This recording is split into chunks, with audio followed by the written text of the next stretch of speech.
Hey everyone, in this tutorial I'll show you how to move subsidiaries to a new fiscal year in NetSuite. Don't forget to visit coleno.com for more tools and information to enhance your accounting processes, and let's get started.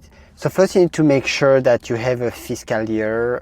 For that you need to have the multiple calendar features enabled in your settings. Please watch my previous video about that. Once this is done, you can go in Setup Accounting and you will see the fiscal years that you can create. You can then assign subsidiaries to the new calendar. Once this is done, if you go to your accounting periods, so you can use the setup full year to generate full year roll-ups for historical closed or existing fiscal years. If you find this video helpful, please remember to like it. If you want to set up a short year, you can manually set up the base period and roll up hierarchy for the transition period using those buttons that you see here: New Year Only, New Quarter Only, and Base Periods buttons.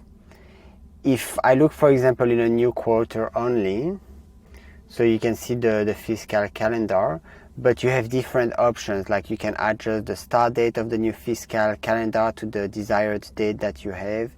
You can generate future roll-ups. So if I go back to the previous ones and I use setup full year, you can generate accounting periods roll-ups for future fiscal years.